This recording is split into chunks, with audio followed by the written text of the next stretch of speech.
Greetings, ladies and gents, and welcome to this latest edition of Tales from Outer Space, where I take stories from across the internet and read them for your entertainment.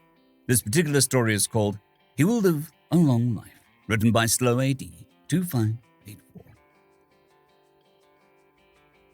Well, human friend Cal, that Orcsian was a real jerk. Beyond a jerk, he made it deeply, personal. I know, I was there.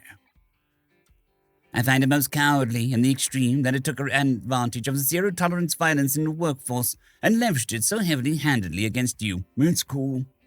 You are alarmingly too calm about this. Yet your jaw muscles are twitching beneath each ear. Your predatory binocular vision is too focused and far away, though. I know you well enough to state it is, in fact, not cool. Please do not do anything, foolish. We value you on our team and do not want for your dismissal. The Orcsian will live a long life. What? So then why did my blood just run cold? What are you looking up so intently there on your personal datapad? Oh, you know, the things he loves, the things he thinks he was important, the cherished basal notions that he clings to, the insecurities he tries to shelter and conceal.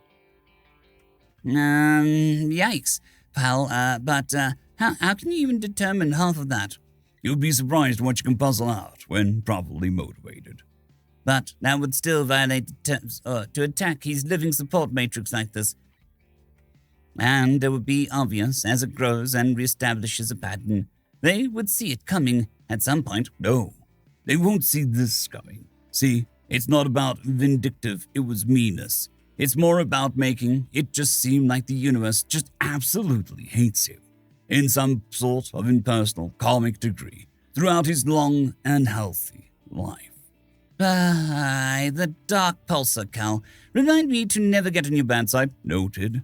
But wait, what even is some of those? Like, what kind of cherished notion? Just out of morbid curiosity, you understand? Well, for example, the Orcsian enjoys and looks forward to every other Tuesday to bask in the sunroom and enjoy the Orcsian tart from the special dispensary.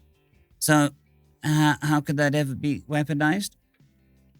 So let's just ruin his every other Tuesday. Oops. The sunroom maintenance schedule coincides. The special dispensary Orcsian talks taste different, but only slightly, barely noticeable. Just enough to make the Orcsian suspect that it's only himself getting sick of them and sadly, wistfully leaving them behind forevermore.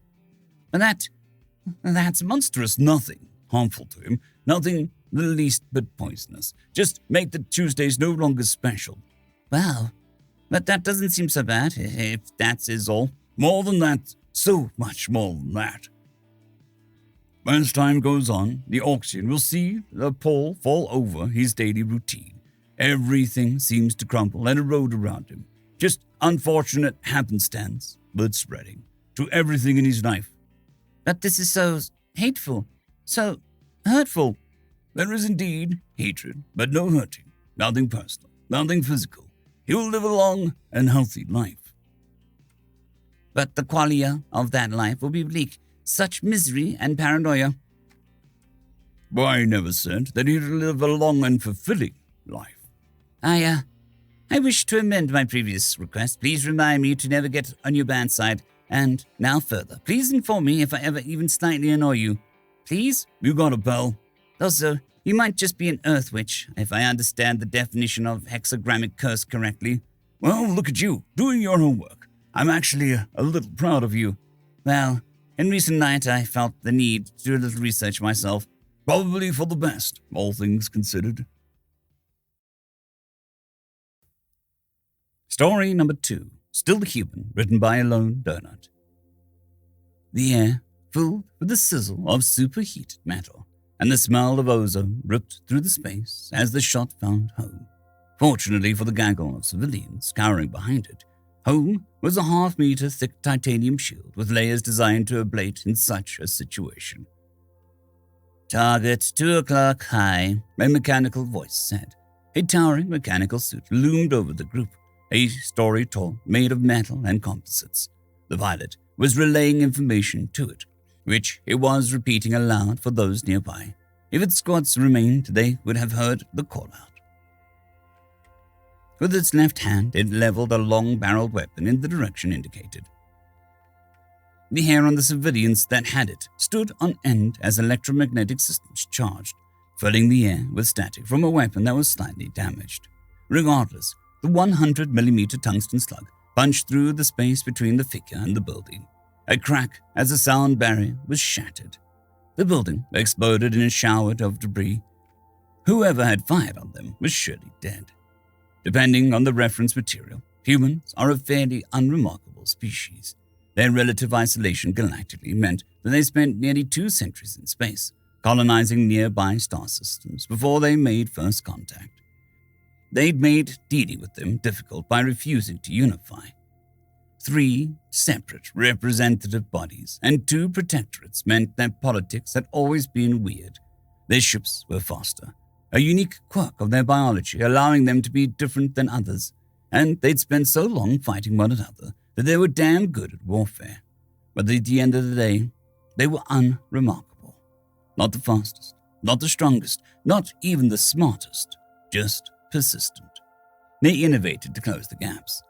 Supercomputers and heavily neutered AI to keep up in thinking, and tools to match speed and strength.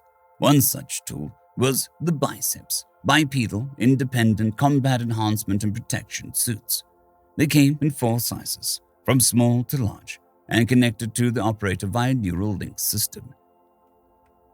It could read their nervous system and react as quickly as they thought about it, but with the speed and power of mechanical augmentation. King amongst these suits was the Igus suit. It was less a suit and more a wearable tank. They'd been built to do construction work, able to easily lift nearly 10 tons. Someone had realized with armor plating and a gun they'd made really good soldiers too. So, across battlefields, before the truly heavy tanks rolled in, you could expect to see these hulking armored units marching towards you. If you were the civilians of Kentoka 6, they were guardian angels, beset by a fierce invasion of the Horgan. An evacuation corridor has been established, but it has quickly become clear that it was more of a trap to create easy kill boxes. Piloting the one-man battlesuit was Lieutenant Harris Barlow, who'd been told it would be a quick escort mission and he'd be on his way home in a few days. That was nearly a month ago. The Horgan assault had intensified, and recently the last town had been overrun by their hunter-killer teams, massacring anyone trying to flee the city. The Horgan wanted their free labor and were dead set to avoiding losing one of the spoils of the conflict. They had accounted for the Igus units, having come equipped with anti-heavy weapons. Harris had been sent as the team's designated marksman, but had been forced to scavenge the thick shield from his comrade as well as her 23mm autocannon. He was running low on ammunition for both. 2 kilometers, he said. His voice translated through the suit speakers and coming out mechanical. Our current hunter team is down, but that only means he was cut off as he was struck in the side by a heavy impact. The ARPG had struck one of the pauldrons and threatened to knock him over. He ripped the shield from the ground and planted it in the direction of fire. His comms crackled to life. Lieutenant, your suit is compromised, a voice said to him. A second RPG hit the shield, and a warning flashed in his HUD that the integrity of the shield was below acceptable levels. This was not the first time the warning had come up. Your reactor is damaged, and your MPS is fried. MPS, Neural Processing System. It created a buffer between him and the suit, letting a small, dumb AI avoid overloading his nervous system. Extended use without it would result in him and the suit being inseparable, as his brain routed critical functions through the suit. If he broke for the evac zone, he could probably make it out without serious damage. He'd probably only need minor rehab, some surgery, and an implant to let his brain forget the suit. He'd never pilot again, but he'd be alive. He looked down, the inhuman head turning to glance down at the dozen or so civilians. If he ran, they would likely die, or worse. But he would survive. They weren't even all humans, a gathering of allied species on a world that wasn't even under human control. He heaved a sigh. Picking the shield up, he was careful to avoid the ground, took one step, then another, and a third, pivoting as he did, and hurled the shield in the direction of his assailants. he would need both hands. The heavy metal rectangle slammed into the small gathering of Horgan, and they scattered. Some of them probably counted their blessings, lucky to avoid being crushed. "Run," he instructed the group as his feet. Before the Horgan could regroup, he leveled the autocannon in the direction of them and pulled the trigger. Standard machine guns would be enough to down the Horgan, but the heavy rounds meant for anti-aircrafts shredded them. To someone, it was probably a war crime, but who was going to care at this moment? The lucky Horgan caught 23mm directly. The unlucky ones were grazed. Harris started to walk backwards slowly, himself between the fleeing civilians, his autocannon rattling off rounds rapidly in the direction of his enemies. It gave a heave and then a heavy clunk. It was now jammed. There was no time to unjam it. He tossed it aside and switched to the railgun rifle. A sensor relayed its magazine count to him. He has 8 shots left total. A squeeze of the trigger and it rang out, a loud crack of its massive round filling the space. It hit close to the remaining Horgan. Close was good enough. The ground exploded and he pulled the trigger again, slightly off from his fire spot. There too the earth exploded and showered the unlucky in the remains of their allies. He could feel the cold of his body, the way his joints ached. He was losing himself to the machine. He pulled the trigger again. The civilians were already out of range of the enemy fire. An RPG struck him in the chest. He fired on its location. No fire was returned to him. He fired again. Silence filled the area. He fired again. The outpost was a hornet's nest, the last remaining military members ready to pull out.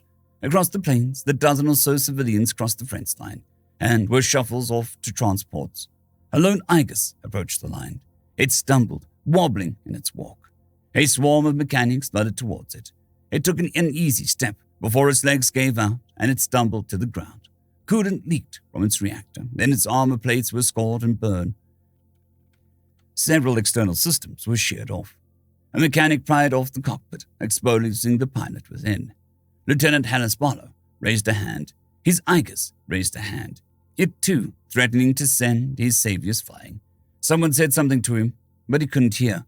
Someone ripped off his microphones. Blood dripped from his mouth as he gasped. He couldn't breathe. Everything was wrong. He couldn't see. And as the man lay there, collapsing to the ground, he watched the last shuttle of civilians depart. He could feel it, hear the comm traffic, but not. A medica said something he couldn't understand. They never were able to separate man from machine. He lived out his days in a stripped version of a similar hull. He'd pushed himself too far, gave up his body and his ability to truly be with his family. But he hadn't run. He had made sure that those people got off the planet safely, hopefully to their families. And though machines kept him alive, he could say, at least in his soul, he was still human. End of story. I'd quickly like to thank the T5 peeps: Cold War Boomerwaffen, Severin Cerberus, Bushmaster 177, Henry the Red, Caspar Arnholtz, Cold War Boomerwaffen, Elijah Silvercross, Dragzoon WRE, and Severin Cerberus. Thank you very much.